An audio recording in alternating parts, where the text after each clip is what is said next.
हमें पैसा कमाने से कैसे रोका गया? मिडिल क्लास को पैसे के बारे में क्या रस्सी घुसाई गई? पैसा विलन है या हीरो है? विलन है। पैसा भाई भाई के बीच क्या डाल देता है? दरार। हाँ, रिश्तों में क्या डाल देता है? कर- खटास। पैसा तो हाथ का मैल है। और मैं एक टर्म यूज करता हूँ, मैं इस पे जाऊंगा नहीं, एक टर्म यूज करता हूँ विरल भाई, that is called telekinesis. Telekinesis short में समझा देता हूँ आपको। टेलीकिनेसिस का मतलब होता है कि इवन नॉन लिविंग ऑब्जेक्ट्स की भी मेमोरी और फीलिंग्स होती हैं। आप गाड़ी लेके आते हैं, मंदिर मस्जिद लेकर जाते हैं, टीका करवाते हैं, मैं पूछता हूँ क्यों? गाड़ी को कैसे पता चला उसकी पूजा हुई है? इसका मतलब आप ये मानते हो नॉन लिविंग को मेमोरी है, नहीं तो आप लेके क्यों जा रहे हो फिर? करेक्ट। आपने महाभारत रामायण देखा है हमने, जब राम जी या श्री कृष्ण या अर्जुन जी या कोई भी तीर चलाते हैं तो पहले चलाने से पहले क्या करते हैं? प्रणाम मंत्र पढ़ते हैं। तीर को कैसे पता चलता है मेरा मुझे प्रणाम किया जा रहा है? हम लोग तो स्पीकर्स हैं, हम स्टेज पर जाते हैं तो पहले पैर छूते हैं स्टेज के। सही है। स्टेज को कैसे पता चला कि मैंने उसके पैर छुए? इसका मतलब हम ये मानते और जानते हैं कि नॉन लिविंग ऑब्जेक्ट्स की भी क्या होती है? मेमोरी। मेमोरीज। अब उन डायलॉग्स पे आ जाओ। पैसा हाथ का मैल है, पैसा भाई भाई में दरार डाल देता है, पैसा रिश्तों में खटास डाल देता है, और ये सारी बातें खड़े होके पैसा सुन रहा था गेट पे। पैसा कहता नहीं, भैया और भाभी के बीच में दरार नहीं डालूंगा, इनके परिवार में खटास पैदा नहीं करूंगा। पैसा वहीं से पलट के चला जाता। वो कहता बेटा फिर हम सारी जिंदगी क्या किस बात का रोना रोते हैं? पैसा ही नहीं आता जी, पैसा ही नहीं आए कहाँ से भैया? मैं आऊंगा क्या किसी? अगर आपके बारे में मैं ऐसी बात करूं, आप मेरे घर आओगे क्या? कभी नहीं। आप मेरे बारे में बात करोगे ऐसी? पर ये ट्रैपिंग करी गई है, पैसे को विलेन के तौर पे दिखाया गया। सिद्ध करके बताता हूँ, पुरानी हिंदी फिल्में देखी होंगी, आप लोगों ने भी देखी होंगी। अब जरा बताना मुझे, पुरानी फिल्मों में बंगला किसके पास दिखाया जाता था, हीरो या विलेन?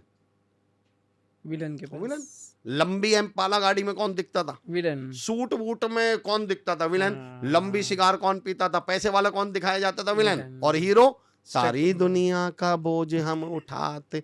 हर फिल्म में हीरो या तो मैकेनिक मिलेगा, या कुली मिलेगा, या मजदूर मिलेगा। ये हमारे खिलाफ ट्रैपिंग है। पता है क्या दिमाग में घुसा दिया? भैया अगर हीरो बना रहना चाहते हो ना तो मजदूर और मैकेनिक बने रहो। पैसे वाले बन गए तो क्या बन जाओगे? विलेन। और इस देश का सबसे बड़ा दुर्भाग्य और सबसे बड़ी आयनी बताता हूँ आपको, इस देश में कोई भी पैसा कमाने लगे, बताओ हम और आप उसको क्या बोलने लगते? चोर है, ठग है, फ्रॉड है। पिछले 5-7 साल में जब बाबा रामदेव पैसे वाले बने तो हम लोगों ने, आम आदमी ने, हम लोगों ने, सबने क्या बोलना शुरू कर दिया? देख रहा, पागल बना दिया पूरे देश को। मैं कैसे पागल बना दिया भाई? मेरे बैंक से पैसे निकाल लिए, बोले देखो हाँ, आंख यूं करके लंबी सांस लेके करोड़ों कमा गया। ठग कैसे लिए उन्होंने? हम, हमारा क्या नहीं, पर हमारे दिमाग में ये माइंडसेट बनाया गया है कि अगर इस देश में कोई पैसे कमा रहा है तो या तो फ्रॉड है या चोर है। और हम डायलॉग बाज लोग, अब हम पैसे कमाते ही नहीं। डायलॉग सुनो, हमने पैसे नहीं इज्जत कमाई है। मैं कहता हूँ भाई साहब, आपको बनिया 10 रुपए का धनिया उधार नहीं दे रहा, ये आपकी इज्जत है कहाँ? में भी मिलवाना जा रहा। और मेरा अगला सवाल है, मेरा दूसरा टॉपिक है, पर मेरा अगला सवाल है, ये कौन सी इज्जत है जो आपको पैसा कमाने से रोकती है? ऐसा कौन सा नियम है कि आप इज्जत कमाओगे तो ये नियम है कि पैसे नहीं कमाओगे? पर हमारे दिमाग में फितूर घुसाए गए। ये भी ट्रैपिंग है, हमने इज्जत कमाई है, पैसा नहीं कमाया, और आम आदमी इस ट्रैपिंग में फंस गया। पैसे को लेके इतनी नेगेटिविटी फैलाई गई है विरल भाई, क्योंकि आप बिजनेस का चैनल चलाते, तो एक एग्जांपल और देता हूँ। मैंने अपना करियर एज ए टीचर शुरू किया था, तो मैं बच्चों को एक स्टोरी दिया करता था कि स्टोरी बना के लाना। 2 लड़के हैं, एक लड़की है और एक डायमंड है, और इसको करके स्टोरी फ्रेम करके लाना। मैं चुनौती देता हूँ, कम से कम 1 लाख बच्चे पढ़ाए होंगे और सब सेम स्टोरी बना के लाए थे। और मैं चुनौती देता हूँ, मैं आपको दे दूँ, आपको दे दूँ, आप भी सेम बनाएंगे। 2 लड़के हैं तो 2 लड़के बाय डिफ़ॉल्ट, 2 दोस्त हैं। बाय डिफ़ॉल्ट उन दोस्तों में से एक दोस्त क्या होगा? अमीर और दूसरा गरीब। आपने रियलिटी में 99% केस में ऐसा देखा है? नहीं। अगर मैं डीपीएस का पढ़ा हूँ तो मेरे सारे 2 डीपीएस वाले हैं, यानी सेम लेवल के होंगे। पर आपको हर स्टोरी में, हर फिल्म में भी 2 दोस्त कैसे मिलेंगे? एक अमीर और एक गरीब। अब ट्रैपिंग समझाता हूँ कैसे चलती है। अब मैं कैरेक्टरिस्टिक बताता हूँ, जरा बताना, उस गरीब को मेहनती दिखाएंगे या आलसी? मेहनती। कैरेक्टर वाला या याश? कैरेक्टर वाला। ईमानदार या बेईमान? ईमानदार। अब अमीर पर आ जाओ, अमीर को क्या दिखाएंगे? मेहनती या आलसी? आलसी। कैरेक्टर वाला या याश? याश। ईमानदार या बेईमान? बेईमान। ये फिर ट्रैपिंग है कि अगर ईमानदार कहलाना चाहते हो, मेहनती कहलाना चाहते हो, कैरेक्टर वाला कहलाना चाहते हो, तो गरीब बने रहना। क्योंकि पैसे वाले बन गए तो भाई ये कहते और हम ही डायलॉग बाज लोग, हम फंस गए इनके चक्कर में।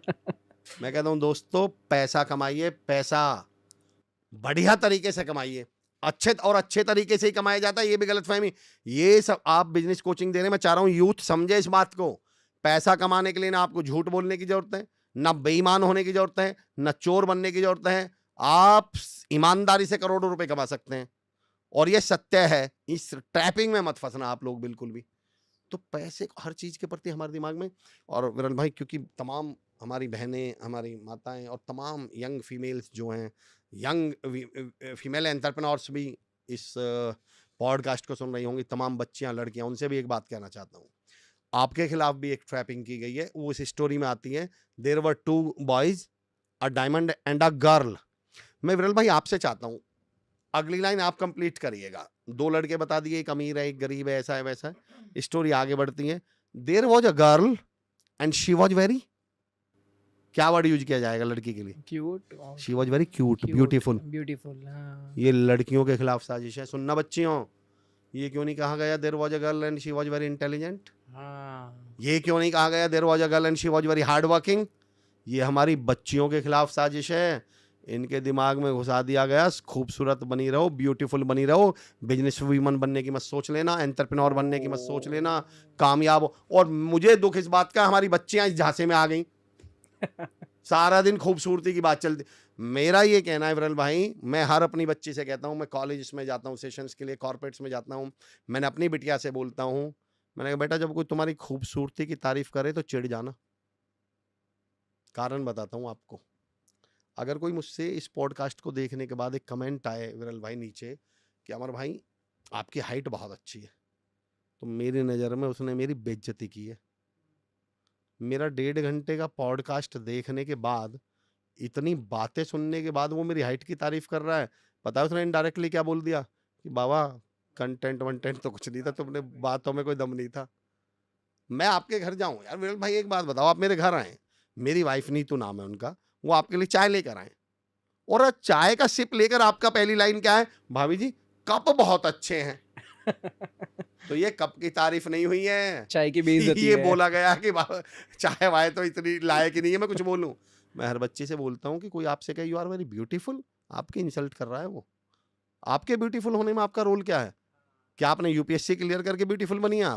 आप नीट का एग्जाम क्लियर करके ब्यूटीफुल बनी है? आपकी जो हाइट है वो ब्यूटी यूपीएससी क्लियर करके?